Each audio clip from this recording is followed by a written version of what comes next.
बरसात के मौसम में एसएमसी में इस्तीफे का दौर क्या जिम्मेदारियों से पीछे हटने का संकेत है।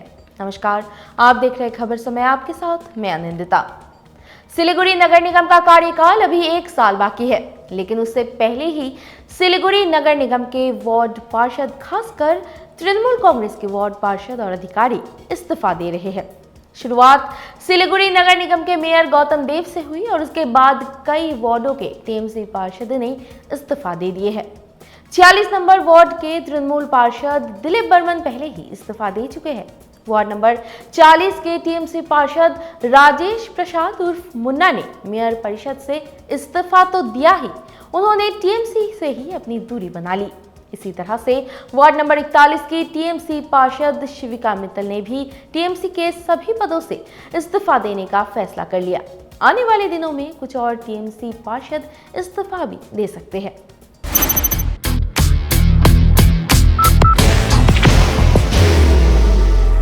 There will only be one insignia. आखिर टीएमसी के पार्षद समय से पहले ही इस्तीफा क्यों दे रहे हैं? सिलीगुड़ी की जनता का सवाल है कि 5 साल के लिए वे पार्षद हैं। अपने अपने क्षेत्र की जनता का सेवा करना उनका दायित्व है। अभी सिलीगुड़ी में बरसात शुरू हो गई है और इसके साथ ही जल जमाव की समस्या भी गंभीर हो गई है। ऐसे में सिलीगुड़ी की जनता को अपने पार्षद की सहयोग की सबसे ज्यादा जरूरत है, जबकि इसके बजाय पार्षद मैदान छोड़कर जा रहे हैं। अब तो ये सवाल सिलीगुड़ी नगर निगम के विपक्ष के नेता अमित जैन की ओर से भी उठाया जा रहा है। उन्होंने गौतम देव के इस्तीफे के बाद अपनी प्रतिक्रिया में कहा है कि गौतम देव अपनी जिम्मेदारी छोड़कर भाग नहीं सकते हैं।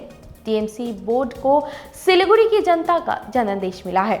अभी बारिश के समय में लोगों को उनकी सबसे अधिक जरूरत है। तो क्या ये माना जा सकता है कि प्रतिकूल स्थिति देखकर टीएमसी के पार्षद अपनी जिम्मेदारियों से भाग रहे हैं? बाहर की भागदौड़ अब नहीं तोड़ेगा आपके घर का सुकून। SBM गोल्ड UPVC विंडोज, आपके घर का सुकून। गौतम देव के मेयर पद से इस्तीफे के बाद सिलीगुड़ी नगर निगम को अनाथ होने से बचाने के लिए आनंद फानन में डिप्टी मेयर रंजन सरकार को मेयर और संजय पाठक को डिप्टी मेयर बनाने की तैयारी कर ली गई है। सूत्र बता रहे हैं कि मेयर गौतम देव के इस्तीफे के बाद जो रणनीति बनाई गई है, उसके अनुसार अगर राज्य सरकार बोर्ड को चलाने का आदेश देती है तो उस स्थिति में रंजन सरकार और संजय पाठक को क्रमशः मेयर और डिप्टी मेयर बनाकर बाकी 1 साल तक नगर निगम का प्रशासन चलाया जा सकता है। सूत्र बता रहे हैं कि सिलीगुड़ी नगर निगम के कम से कम 30 टीएमसी पार्षद यही चाहते हैं कि सिलीगुड़ी नगर निगम अपना कार्यकाल पूरा करे और इसलिए उन्होंने रंजन सरकार और संजय पाठक पर भविष्य की रणनीति तैयार करने की जिम्मेदारी सौंप दी है। अगर राज्य सरकार ये फैसला करती है कि सिलीगुड़ी नगर निगम अपना कार्यकाल पूरा करे तो इस स्थिति में टीएमसी के पार्षद और अधिकारी बोर्ड का संचालन कर सकते हैं।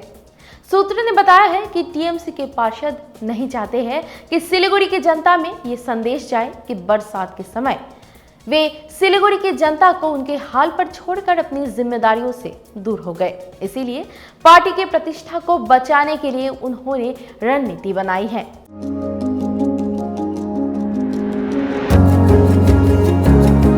मनोकामना हॉस्पिटल, इस्कॉन मंदिर रोड, सेवक रोड, सिलीगुड़ी। कि अगर भविष्य में राज्य सरकार उनसे बातचीत करती है तो इस स्थिति में सिलीगुड़ी नगर निगम बोर्ड चलाने और परिसेवा देने में वे कभी पीछे नहीं हटेंगे। जिला तृणमूल कांग्रेस के सभापति कुंतल राय पहले ही ये कह चुके हैं कि टीएमसी के पार्षद जनता की सेवा के लिए तैयार है। अगर राज्य सरकार का आदेश होता है या इस संबंध में कोई अधिसूचना प्रकाशित होती है तो उसके अनुसार बोर्ड के पार्षद फैसला करेंगे। इसका सीधा सा मतलब ये है कि टीएमसी कभी नहीं चाहेगी कि जनता में उसकी छवि खराब हो। अब देखना होगा कि राज्य की सुवेंदु सरकार सिलीगुड़ी नगर निगम का भविष्य क्या तय करती है। क्या वक्त से पहले चुनाव होगा या फिर समय पर सिलीगुड़ी नगर निगम के चुनाव कराए जाएंगे? आपको बता दें कि ये खबर हमारे प्रतिनिधि सुरेंद्र श्रीवास्तव द्वारा लिखा गया है। आप हमारी खबरों को YouTube चैनल पर भी देख सकते हैं। बाकी के अपडेट्स के लिए हमारे साथ बने रहिए, देखते रहिए खबर समय, हर समय खबर समय। धन्यवाद। Elevate your career at IIHM Siliguri, organizers of the International Young Chef Olympiad. Earn a degree with placements in France and Mauritius. Now in Kalimpong,